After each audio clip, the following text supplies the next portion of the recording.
நம் ஆண்டவர் இயேசு கிறிஸ்துவின் நாமத்தினால் மகிழ்ச்சியும் சமாதானமும் நம் அனைவரோடும் இருப்பதாக.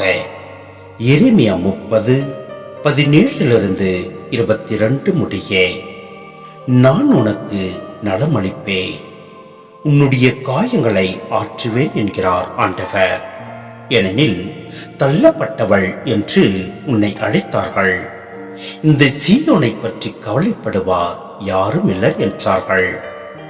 ஆண்டவர் இவ்வாறு கூறுகிறார், அடிமைத்தனத்து நின்று நான் யாக்கோப்பின் கூடாரங்களை திரும்ப புணர்வேன், அவனுடைய உறைவிடங்கள் மீது நான் இரக்கம் காட்டுவேன், அவற்றின் இடிபாடுகள் மேலேயே நகர் மீண்டும் கட்டி எழுப்பப்படும், அரண்மனையும் அதற்குரிய இடத்திலேயே அமைக்கப்படும், அவர்களிடமிருந்து நன்றி பாக்கள் எழுப்பி வரும், மகிழ்ச்சி உரிவோரின் ஆரவாரம் கேட்கும், அவர்களை நான் பல்கி பெருக செய்வேன், அவர்கள் எண்ணிக்கையில் குறைய மாட்டார்கள், நான் அவர்களை பெருமைப்படுத்துவேன், இனி அவர்கள் சிறுமையுற மாட்டார்கள், அவர்களுடைய பிள்ளைகள் முன்பு போல் இருப்ப, அவர்களது கூட்டமைப்பு என் திருமுன் நிலைநாட்டப்படும், அவர்களை ஒடுக்குவோர் அனைவரையும் தண்டிப்பேன், அவர்களின் தலைவன் அவர்களுள் ஒருவனாகவே இருப்பான்,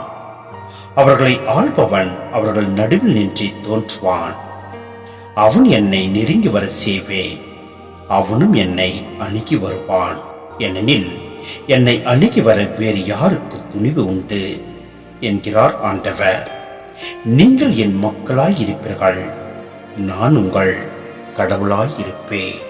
சிந்தனை: மக்களின் பாவத்தை முன்னிட்டு அவர்களை தண்டித்த ஆண்டவர் அவர்களின் வேதனையை கண்டு மனம் இறங்குகிறார். அவரது துயர் கண்டு மகிழ்பவர் அல்ல நம் இறைவன். தண்டிப்பது அல்ல, நல்வழிப்படுத்துவதும் நெறிப்படுத்துவதும் தான் அவரது நோக்கம். வேதனையின் காலத்திலிருந்து விடுதலையை தருபவர் கடவுள்.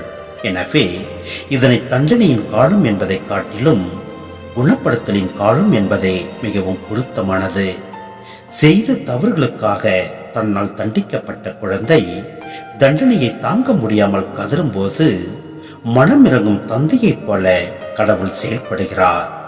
போதனையை கேட்டு மனமாறாத மக்களுக்கு வேதனையை கொடுத்து அவர்கள் நேரிய வழிக்கு கடவுள் அழைத்து வருகிறார். அஞ்சாதே, கலங்காதே என தேற்றுகிறார். கடவுளுக்கே உரிய உடனிருத்தல், மீட்பளித்தல், குணமளித்தல், காயங்களை ஆற்றுதல், இரக்கம் காட்டுதல் போன்ற பண்புகள் எடுத்துரைக்கப்படுகின்றன. இப்படிப்பட்ட கடவுள் மக்களை கைவிட முடியுமா? எனவேதான் மனிதர் ஊதாரித்தனமாக உதறி சென்ற உடன்படிக்கையை இறைவன் மீண்டும் நிலைப்படுத்துகிறார். இது முற்றிலும் இறைவனின் இரக்க செயலே. புது வாழ்வு பற்றி வாக்குறுதி கொடுக்கப்படுகிறது. இப்புது வாழ்வு நகரின் சீரமைப்பு, புதிய அரண்மனை, மக்களின் மகிழ்ச்சி, எதிரிகளுக்குரிய தண்டனை, ஆட்சியாளர்களின் தோற்றம் முதலியவற்றில் வெளிப்படும். எனவே நம் ஆண்டவரில் எந்நாளும் நாம் நிலைத்திருப்போம். எல்லாம் வல்ல இறைவன் நம்மை நிறைவாய் ஆசீர்வதிப்பார். ஆமேன்.